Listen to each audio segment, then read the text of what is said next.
Okay, Houston, we've had a problem here. What is the most impressive thing you can catch with your bare hands? Is it a baseball or maybe a frisbee?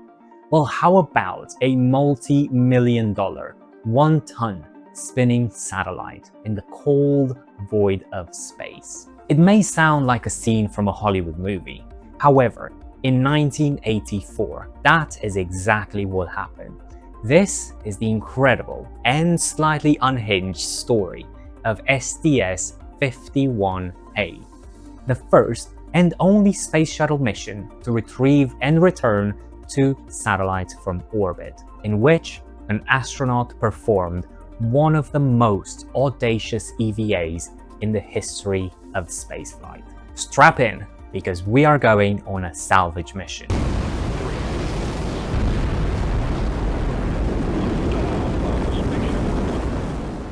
The year is 1984. The Space Shuttle program is in full swing, and a key part of its business is deploying commercial communication satellites. On Mission STS-51B, in February of the same year, Space Shuttle Challenger successfully deployed 2 satellites, Westar 6 and Palapa B2. There was just one tiny problem. The kick stage, officially called the Payload Assist Module, that was supposed to boost the satellites into their final geostationary orbits, well, failed. Its solid rocket motors fired for just a few seconds before shutting down, leaving both satellites in a completely stable but useless low Earth orbit. In such a low orbit, the satellites were completely unusable. Technically a failed or doomed mission. We are talking about a combined loss of over $200 million back in 1984, which, adjusted for inflation, works out to just over $500 million in today's money. This was a massive, embarrassing, and very public failure. For the insurers, led by Lloyd's of London, this was a huge hit. They had to pay out a massive claim, and technically got to repossess the 2 satellites. But it also presented an opportunity. They now owned the satellites, and they wondered, could they just go up there and somehow rescue them? Enter the crew of STS-51A. This mission, originally slated for other tasks, was replanned in record time to become the first ever satellite salvage mission. The crew of the Space Shuttle Discovery, commanded by Frederick Rick Hawke, were about to become cosmic repo men. The stars of our spacewalking spectacle are Dr. Joseph Allen and Dale Gardner. These two had the incredibly complex task of going out into the void, wrangling these giant spinning cylinders and securing them in the shuttle's payload bay.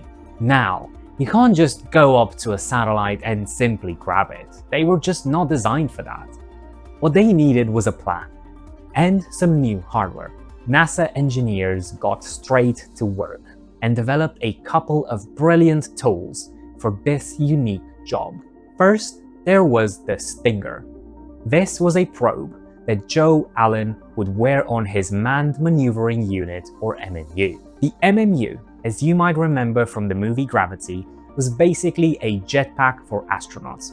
The idea was for Allen to fly over to the satellite, insert the Stinger into the satellite's rocket nozzle, and then a mechanism would open up, locking them together. This would then allow the astronaut to use their MMU and stop the satellite's rotation, and then allow the shuttle's robotic arm to go grab it. Second, a large A-frame structure, which would be mounted in the payload bay of the Space Shuttle to hold the satellites steady once they were captured for the return back home.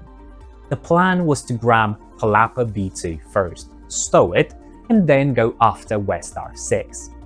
The plan was set, the crew was trained, and on November 6, 1984, Space Shuttle Discovery and its crew launched into orbit. The first target was the Indonesian satellite Palapa B2. Mission Control gave Joe Allen the go for EVA. He untethered from the payload bay and, using the MMU, flew over the 300-foot gap to the silent, spinning satellite. He lines it up perfectly, inserts the stinger right into the rocket motor's nozzle, and nothing. It turns out a small piece of insulation was blocking the mechanism. He tried to ram it in using the MMU's thrusters, but it was no good. The stinger just wouldn't grab. He'd flown all that way, and the multi-million-dollar custom-made tool was useless. The whole world was watching, and Plan A has just completely failed. But this is where the ingenuity of astronauts shines. Mission Control and the crew quickly devised a new plan. Alan told his commander, "I'm going to have to grab this thing." The new plan? Alan would grab the satellite with his hands, physically stop its 1 revolution per minute spin using his MMU, and hold it steady, while the shuttle's robotic arm, operated by Anna Fisher, moved in to grab it. And this is exactly what he did. For a full orbit, over 90 minutes, Joe Allen held onto the 1-ton satellite, a human brake in the vacuum of space, while the arm maneuvered into position. And it somehow worked. The arm grabbed the satellite, however, the drama was not over. They still had to stow it, and Dale Gardner had to manually attach the clamp to its base. It was a grueling, 7-hour-long spacewalk. But at the end of it, Palapa B2 was finally secure in the payload bay. 1 satellite retrieved, 1 to go. 2 days later, it was time to go after Westar 6. This time, Dale Gardner got his turn on the MNU, and given what happened with Palapa earlier, they weren't even going to try the Stinger. They decided to go straight for the manual method. But there was a problem. The robotic arm could not get a good grip on Westar.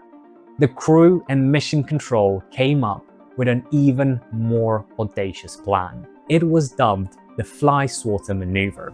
This was the plan. Joe Allen would be on the end of the shuttle's robotic arm. Dale Gardner would fly the MMU out to Westar 6, grab it, and then fly the entire satellite over to Allen. Allen would then attach a docking clamp. It was a cosmic game of catch. However, once again, space had other ideas. Gardner flew out to the satellite, but the docking clamp mechanism would not fit over some protrusions on its surface. Frustrated, but not defeated, Gardner, with the support of Allen holding his legs, improvised. He simply grabbed the satellite with his bare, gloved hands. He actually reached out and caught a satellite.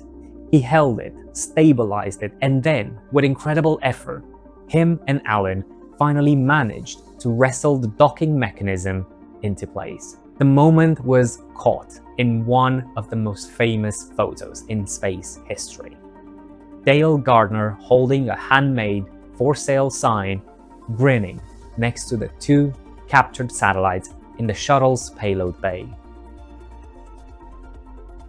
Discovery landed back in Florida on November the 16th, with 2 very large souvenirs in its cargo bay, and the mission was a remarkable success.